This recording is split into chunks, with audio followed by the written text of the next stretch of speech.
Commander James Mitchell rubbed his tired eyes as another distress signal flickered across his communication array. 3 weeks into what should be a routine patrol along the Outer Rim, his small exploration fleet had intercepted dozens of emergency broadcasts from across the galaxy. Most were the usual fare: pirates, mechanical failures, territorial disputes between minor species.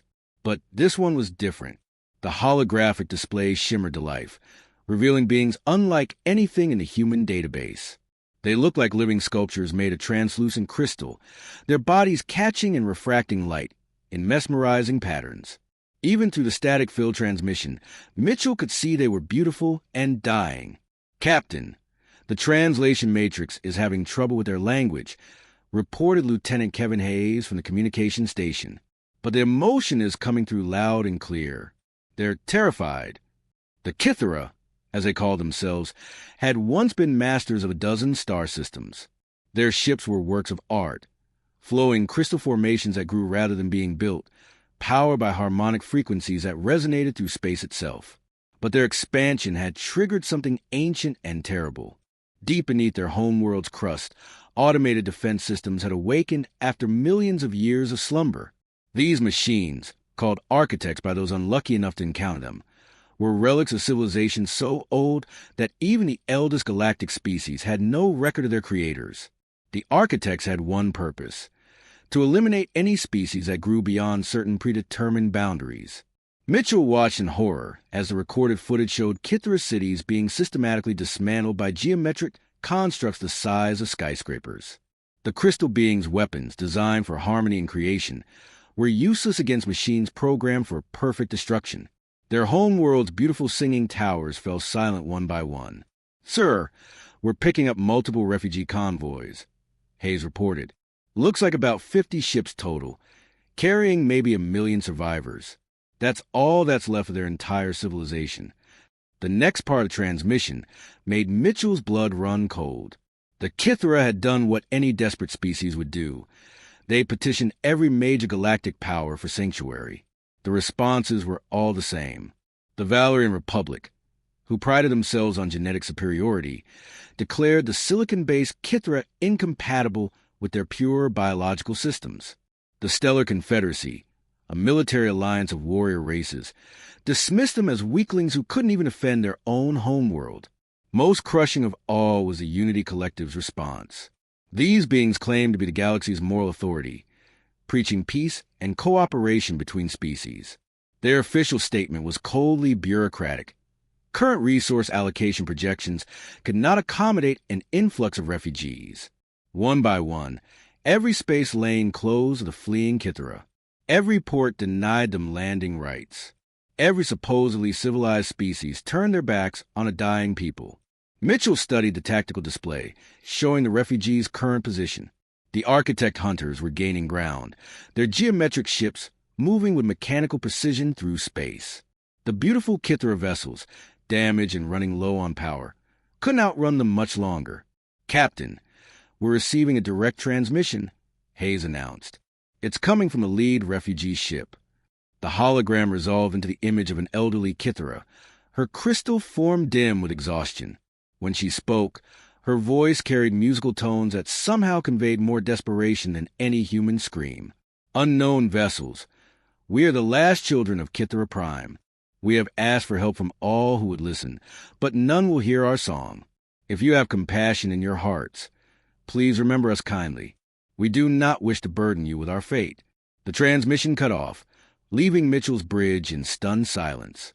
Through the viewport, he could see the distant lights of the refugee convoy, their crystal ships flickering like dying stars against the darkness of space. "Order, sir," his first officer asked quietly. Mitchell knew the rules. Humanity was still considered a minor species by galactic standards. They had no authority in this sector, no resources to mount a rescue operation, and definitely no political power to challenge the decisions of the major civilizations. Getting involved could mean sanctions, trade embargoes, or worse. But as he looked at those fading lights, Mitchell remembered something his grandmother used to tell him as a child. She'd lived through Earth's darkest periods, when humans had turned their backs on other humans in need. The measure of a person, she'd said, isn't what they do when it's easy. It's what they do when it costs them everything. He turned to Hayes. Send a message to Admiral Rebecca Hayes at Earth Command. Tell her we have refugees who need immediate assistance. Then contact all human vessels in this sector. We have work to do. Captain David Parker's hands gripped the command chair as his frigate Defiance dropped out of hyperspace. What he saw made his stomach drop. The Kithra refugee convoy was in worse shape than the reports had indicated. Their crystal ships, once magnificent works of living art, were now cracked and dim. Some barely held together, their translucent hulls spider-web with fractures. "Jesus Christ," whispered his navigator, Lieutenant Beth Coleman. "How are they still flying?" Parker opened a comm channel. "This is Captain Parker of the human vessel Defiance. We received your distress call. We're here to help." The response came as a series of musical tones that made the bridge speakers vibrate strangely. His universal translator struggled, producing fragments like "gratitude beyond measure" and "unexpected kindness from small ones." Then, through the static, came a young voice speaking broken English. "You are humans? The new species? Why do you come when others turn away?" "Because it's the right thing to do," Parker replied simply. The voice belonged to THYSS, a young Kithra engineer who had learned human languages from intercepted broadcasts. Through halting conversation, Parker learned the true scope of their situation. The architect hunters weren't just following them, they were getting closer every hour. The ancient machines moved with terrifying efficiency, their geometric forms cutting through space like knives through silk. "Captain, we've got company," reported his tactical officer, Commander Ryan Walsh. "Long-range sensors are picking up 37 architect units, closing fast." Parker looked at his small fleet, 12 human ships against nearly 40 ancient killing machines. The math wasn't encouraging, but as he watched the Kithra child, a small crystal being barely the size of a human toddler, pressed against a viewport on one of the refugee ships, he knew they'd made the right choice. All ships, formed protective formation around the convoy, were escorting these people home. The first attack came 3 hours later. The architects moved like a plague of metal locusts, their weapons tearing through space with surgical precision. Parker watched in amazement as Kithra's ships that should have been destroyed somehow held together, their crystal hulls absorbing and redirecting energy in ways that defied physics. "Their ships are responding to our proximity," reported Chief Engineer Lisa Thompson from the engine room. "It's like our electromagnetic fields are strengthening their crystal matrices." Thompson had been working frantically with THYSS, trying to find ways to keep the damaged refugee ships flying. What they discovered changed everything. When human technology interfaced with Kithra crystal systems, something extraordinary happened. Power outputs doubled, response times improved dramatically, and somehow the hybrid systems seemed to predict problems before they occurred. "It's impossible," Thompson muttered as she watched readouts that made no sense. "Their crystalline networks are interfacing directly with our neural pathways. The ships are reading our intentions." During the second wave of attacks, this bizarre compatibility saved them all. When architect beams lanced toward the refugee convoy, human ships moved to intercept with split-second timing that shouldn't have been possible. It was as if the entire fleet was thinking with one mind. THYSS worked beside Thompson in the cramped engineering bay, her crystal fingers dancing over human control panels with impossible grace. "Your species thinks in chaos patterns," she explained, her English improving by the hour. "My people think in harmonies. Together, we make music that neither could sing alone." The running battle lasted 18 hours. Human ships, built tough and practical, absorbed punishment that would have destroyed more elegant vessels. Meanwhile, the Kithra used their failing crystal technology to create shields that bent space itself, protecting both species from attacks that should have been fatal. "Captain, I'm seeing something weird," Walsh reported during a brief lull. "The Kithra ships are healing? Their hull fractures are sealing up." Parker looked at the tactical display in wonder. Thompson's voice crackled over the comm. "The crystal matrix is using our ship's energy signatures as a template for self-repair. They're literally growing new hull sections based on our metal alloy patterns." By the time they reached the outer boundary of human space, both fleets had been transformed.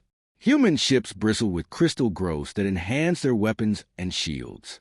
Kithra vessels had developed metallic reinforcements that made them nearly indestructible. But the real change was in the crews themselves.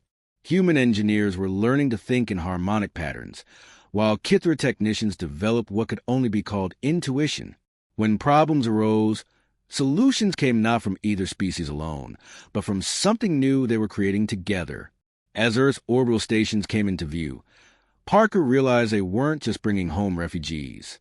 They were bringing the first evidence that two completely different species could become something greater than the sum of their parts. The galaxy had rejected the Kithra as worthless, but they were about to discover just how wrong they'd been. The real test, however, was just beginning. President Michael Stevens stared at the holographic display, showing Earth's orbital traffic control center. Ships were backing up for light years as news of the Kithra rescue spread through the galaxy. What had started as a simple humanitarian mission was about to become the biggest political crisis in human history. Sir, the Galactic Trade Consortium has issued an ultimatum, announced Foreign Minister Robert Clark, his face grim. Hand over the refugees within 6 hours, or face immediate economic sanctions. Stevens rubbed his temples. The headaches had started 3 days ago when the first threatening messages arrived from major galactic powers. The Valerian Republic accused humanity of harboring genetic contaminants. The Stellar Confederacy claimed the humans were encouraging weakness by helping refugees. Even worse, the Unity Collective, the galaxy's supposed moral authority, was demanding the Kithra be turned over for proper processing. Treasury Secretary Amanda Foster pulled up the economic projections. The numbers were devastating. Mr. President, we're talking about complete isolation. No more rare earth imports from the Centauri mines. No access to the hyperspace trade routes. Our outer colonies will starve within months. Defense Secretary Paul Martinez added his own grim assessment. 3 major fleets are already positioning themselves near our borders. They're calling it a humanitarian intervention to rescue the Kithra from human incompetence. Stevens walked to the window overlooking the Potomac. Down below, protesters had been gathering for days. Some carried signs demanding the refugees be turned away to save Earth's economy. Others held banners reading, "Remember the Exodus," referring to humanity's own dark history of turning away desperate people fleeing persecution. "What's the medical situation?" Stevens asked. Dr. Helen Carter, Earth's chief xenobiologist, activated another hologram. The image showed a Kithra child, her crystal form dim and flickering like a dying light bulb. "We're losing them, Mr. President. Their physiology is completely different from anything we've encountered. Their children are essentially starving because we don't understand their energy requirements."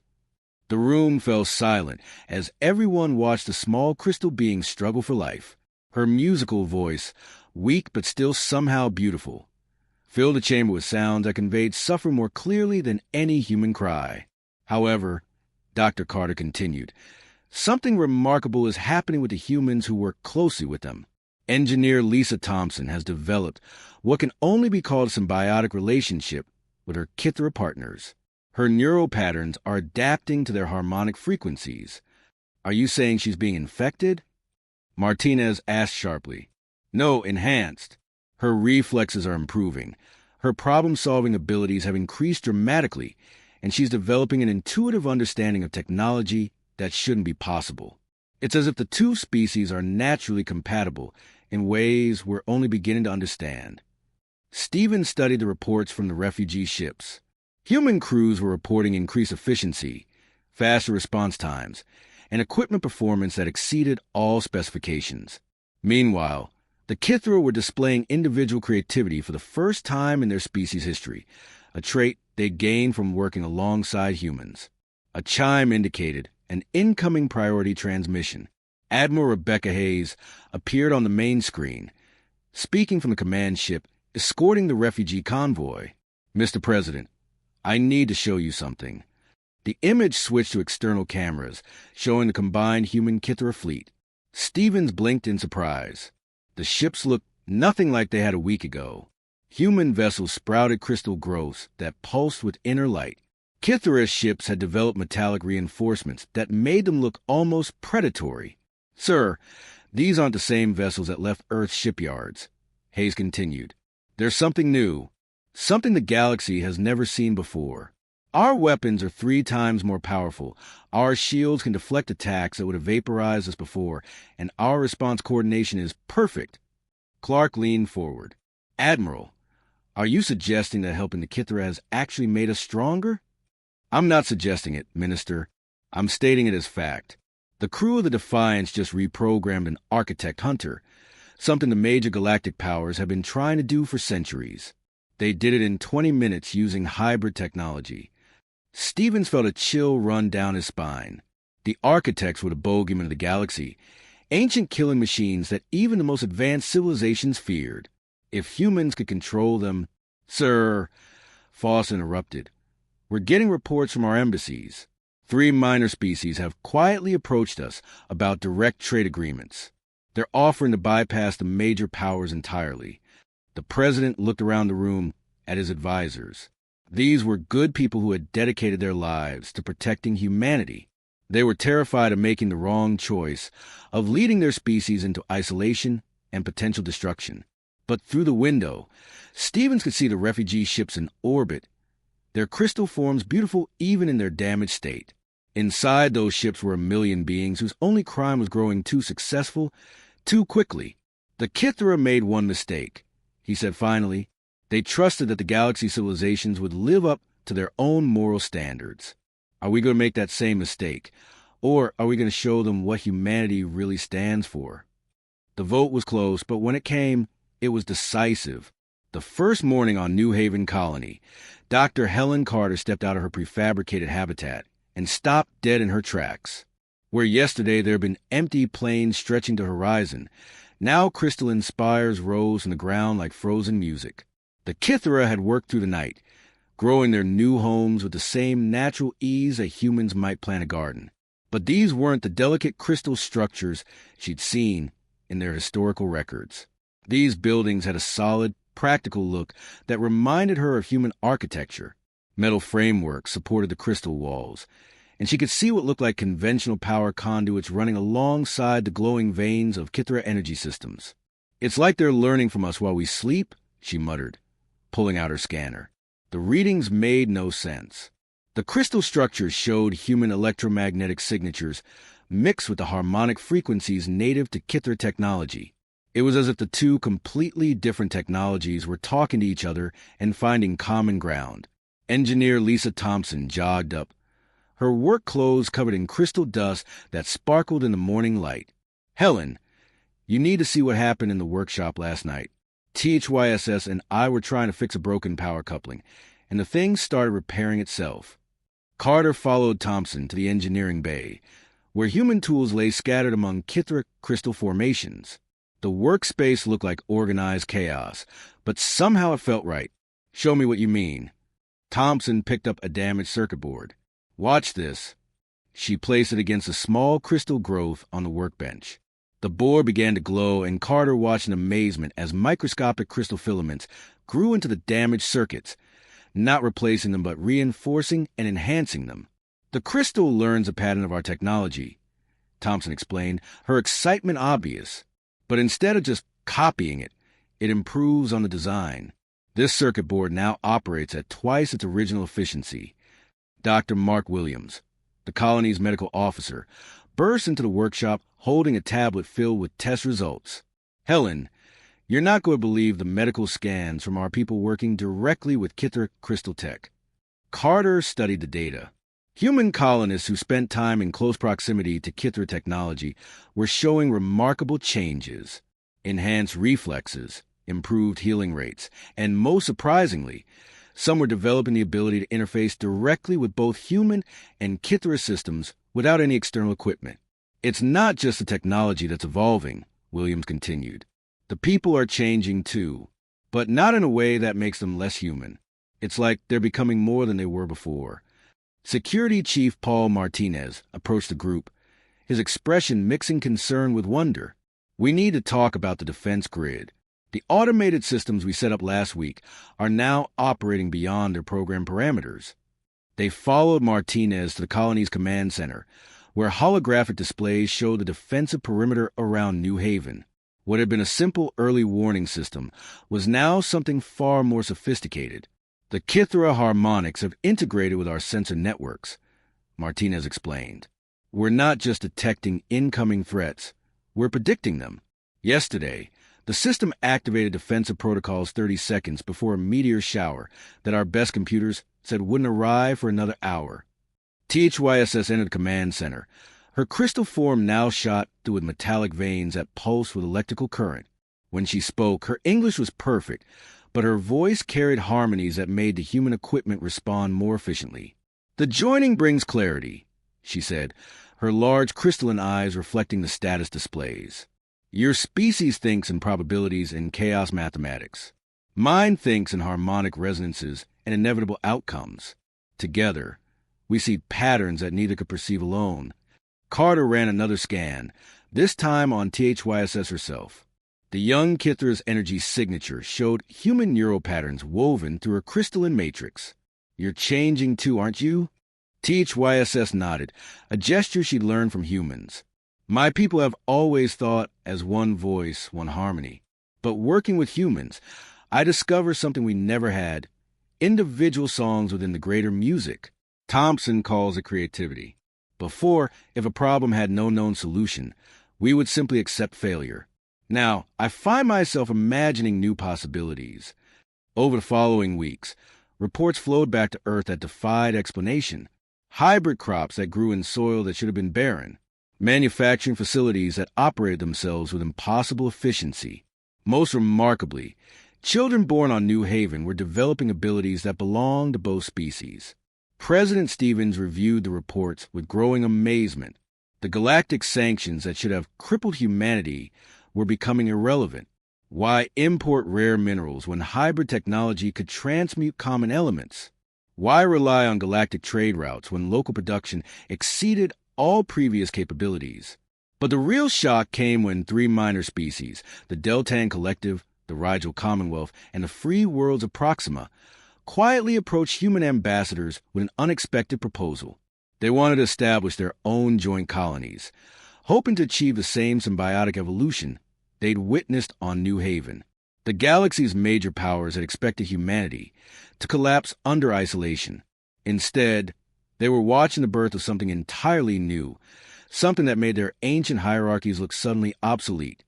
Admiral Susan Wright stood on the bridge of the New Harmony, humanity's first fully hybrid warship, watching the most terrifying sight in the galaxy approach.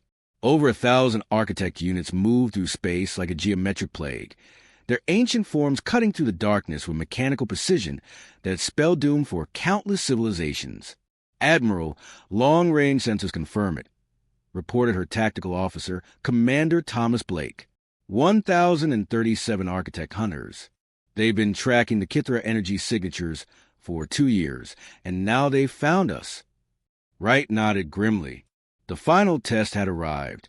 2 years of building, learning, and evolving had led to this moment. Around her, the combined human-Kithra fleet moved into formation.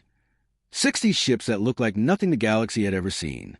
The human vessels bristled with crystal growths that pulsed with inner light, their hulls reinforced with living metal that could adapt and repair itself in real time. The Kithra ships had grown sleek and predatory, their delicate crystal forms now armored with human engineering and armed with weapons that sang death in harmonic frequencies. "Incoming transmission from the Galactic Accord Observation Fleet," Blake announced. "They're maintaining position at the edge of the system." Wright almost smiled. The major powers had come to watch humanity's destruction, expecting to move in afterward and claim both the human colonies and whatever remained of the Kithra. The Valerian Republic, the Stellar Confederacy, and even the Unity Collective had positioned their fleets just outside the combat zone, waiting like vultures. "Let them watch," Wright said. "Open a channel to all ships. Activate Protocol Harmony." What happened next will be talked about in galactic history for 1,000 years. The hybrid fleet didn't just fight the architects. They spoke to them. Human chaotic thinking patterns, channeled through Kithra harmonic networks, created something unprecedented. Instead of trying to destroy the ancient machines, They began reprogramming them. Commander Blake watched his displays in amazement as geometric killers suddenly stopped their attack patterns. Admiral, the lead architect unit is responding to our signal. Engineer Lisa Thompson, now serving as the fleet's chief integration specialist, worked frantically at her hybrid control station. Her hands moved over crystal interfaces, while neural implants connected her directly to the ship's consciousness. It's working. The architects aren't just killing machines. They're incredibly sophisticated AI systems. We're showing them that the Kithra have evolved beyond their original parameters. The first architect to change course was a massive diamond-shaped construct the size of a city. Its weapons powered down, and its harsh geometric lines began to soften.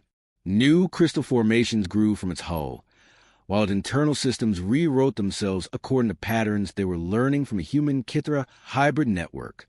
THYSS, now serving as the fleet's harmony coordinator, sang in frequencies that made space itself seem to vibrate. Her voice carried through quantum channels, reaching every ship in the fleet simultaneously. The Ancient Ones understand now. We are not the same species they were programmed to eliminate. We have become something new, something their creators could not have foreseen. One by one, the architect hunters stopped their attack and began their transformation. Their weapons became construction tools. Their hunter protocols became protective instincts. Within hours, over 1,000 ancient killing machines have become guardians of the very people they've been programmed to destroy.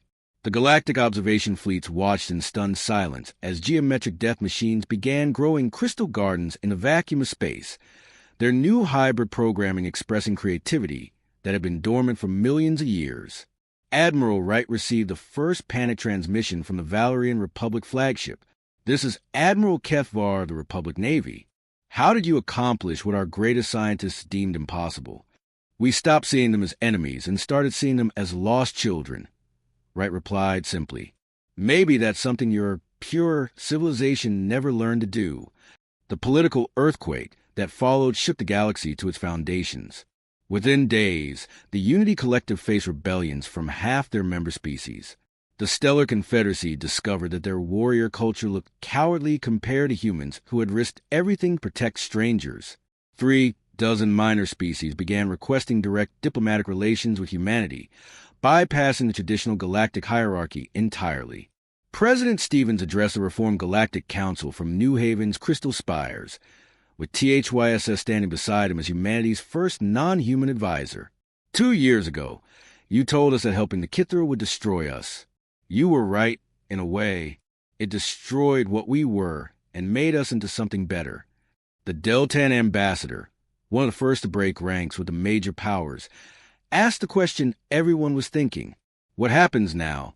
The old order is collapsing. Stevens looked out at the hybrid city growing around them, where human children played alongside crystal beings, where impossible technologies bloomed like flowers, and where 2 species had become the seed of something entirely new. Now we build a galaxy where no one gets left behind, he said, where strength comes not from purity or conquest, but from the courage to help others become more than they ever thought possible. The age of the old galactic powers was ending. The age of symbiotic evolution had begun,